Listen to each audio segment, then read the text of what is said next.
Team Canada started the World Juniors strong with a 14-0 win over Denmark. Going into this game, I think we were all expecting an easy win for Canada. We were all expecting a blowout. I don't think anyone was expecting this. I've seen Canada win a lot of these early tournament games very easily. A lot of 7-0, 8-0 games. I've never seen a performance as dominant, as one-sided as this one was. 14-0, 2 players scoring hat tricks. 19 out of the 21 players on Canada's roster getting points. One of them being Michael DiPietro. So who are the standouts? Obviously, Morgan Frost started the game absolutely spectacular, scoring a hat trick in the first 21 minutes, and then finishing off with 5 points. Maxime Comtois, the captain, started a bit slower than Frost, but finished off with 4 goals, becoming just the 5th Canadian in World Junior history to do that. Owen Tippett was a beast. He was just flying. He had that crazy one-handed spin move in the second. I don't even know how he did that. He was just on absolute fire. He was flying the entire game, dangling the socks off of everyone, showing off that incredible shot at one point in the second, scoring 2 goals. Cody Glass had 4 assists, just being elite passer the whole way through. On the back end, I thought Evan Bouchard was absolutely spectacular, except for that one point where he gave up a penalty shot on the power play. And that was probably the only real major defensive bobble the entire game for Canada, and it's a shame that it happened to him. Besides that, I thought Evan Bouchard was just absolutely spectacular on the back end. He was terrific with the puck, besides, of course, that one play. But besides that, he was just terrific with the puck the entire game.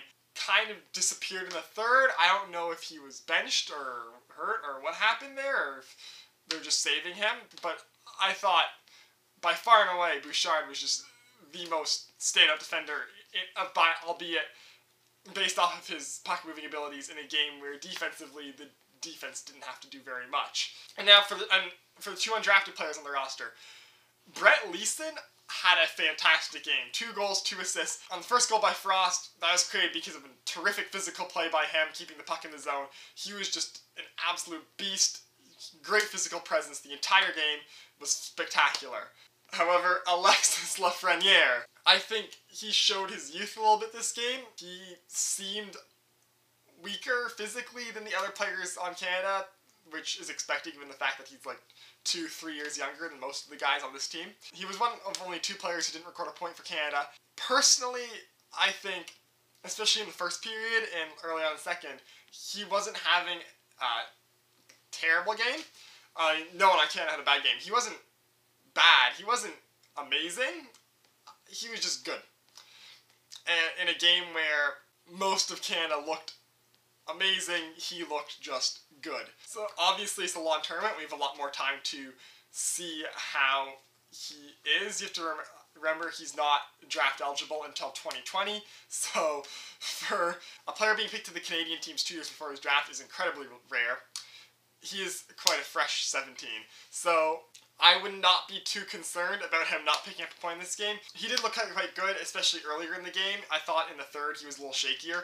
But for Lafreniere, the points will come. I'm not too worried about him. For Denmark, this might be looking like a relegation year for you guys. Depending on how Belarus does, I know I haven't played yet. Hey, just catching this while editing. I meant Kazakhstan's the recently promoted team, not Belarus. Sorry, Kazakhstan. To be blown out that badly, no one really looked that great for you. Sogard, I know defensively he didn't get any help, but you feel like maybe he could have been a bit better. He could have stopped a couple more of these Canadian goals. And really, to me, just like watching this game, I don't want to put too much Sogard because, I mean, obviously he didn't get any defensive help. But you feel like maybe he's not that great of a goalie, and it's just that he's huge, and that's a big part of why he's really in the lineup. You have to give him props for sticking in there as long as he did. He stuck in there through 10 Canadian goals, but really, I don't think anyone on the Danish team really performed well. I honestly think that their streak of 5 straight years in the first division may be coming to an end. Yeah, Canada wins 14-0. Oh my god. And they play Switzerland tomorrow, so we'll see how this tournament goes.